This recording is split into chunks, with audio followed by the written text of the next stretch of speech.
I think to take out of that Monday night game is that the Lamar of 2019 arrived in 2020 for the first time. We didn't even see it, and maybe even in week one when they boat raced Cleveland, that they arrived, and that Cleveland just if they come up with a stop here or a stop there, they can put up a whole bunch on you and run all over you.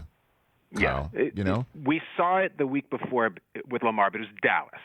So it was like DiCaprio and Django, where he says, "You had my curiosity, now you have my attention." That's right. Yes, he got our attention this week. And listen, they're going to the playoffs. The Ravens are going to the playoffs. The slate is ridiculous that they have to play. Lamar is totally in and on, and it looks like number 8, the MVP. They're going, and I think Cleveland is going to go with them. Pittsburgh's going. That's going to be when the schedule comes out. We say, what division is going to send 2 teams, 3 teams? I think the North is sending 3 teams. And I said that my takeaway from that game, Rich, when they finally scored and they made the go-ahead kick with Justin Tucker, I think there were 2 seconds left on the clock, and then there were safety shenanigans and whatnot. I think if there were 15 seconds, I think Baker could have gone down and scored again. Like, that's how hot he was. That's how reeling the Ravens defense was. It was truly whoever has the ball last. And I came away that night being like, damn it, Baker Mayfield is good. And you know what? If I could soapbox it just a little bit, Baker Mayfield's a very easy target. He's a number 1 overall pick. He's brash. He's a wise ass. He's in a lot of commercials. It is very easy to knock him down. There are people we both know who have been making their careers the last couple of years on knocking him down. You want followers, you want listeners, just bash Baker Mayfield for a while and people will like it. I'm sorry, but he can play. Yes, he threw an interception that night. It was his first one in about 6 weeks. Baker Mayfield is really good, and Baker Mayfield could be sitting here with a playoff win in about a month. I agree with you. However, I am mandated to have to hold your feet to the fire by saying if the Ravens make it, who doesn't? Because they're right now in the category that, sadly, we're still the only organization that's calling in the hunt category sniffing it. So right now they're sniffing it.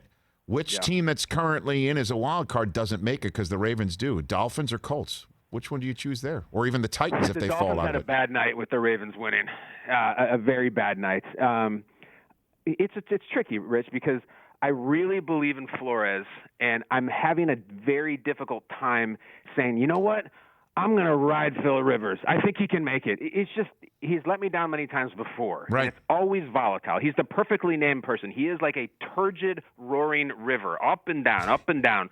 So I have to choose between one of them in this conversation, and I guess I'm going to choose – I think I'm going to have to choose the Colts and just roll the dice with Phillip Rivers because they run and they hit and – look, they got to score to settle in their own division because Tennessee smacked them around for a while. But I still think if I have to choose one, it's going to be the Colts. Miami had a bad night with that Ravens win. So the Colts make it. You think the Dolphins will be the ones that are on the outside looking in because, you're assuming that they do find the Joe Judge Giants in more of pumpkin mode than carriage mode in Week 16 Baltimore, which is sandwiched in between Jacksonville this week and at Cincinnati to wrap it up.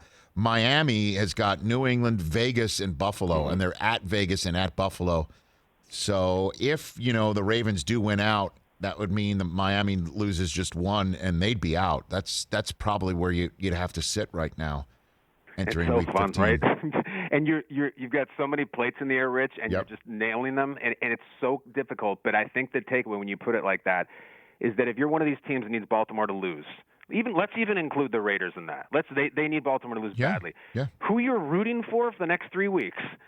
You're rooting for Gardner Minshew, maybe Ryan Finley if he plays, and then maybe Daniel Jones. But I hear as I'm waiting on hold to come in, he's got another injury. Like that is not the 27 Yankees of quarterbacks that you want to come in and win the game for you. It's tough. Hey, you watched all the way to the end. Thanks for that. Watch more right here.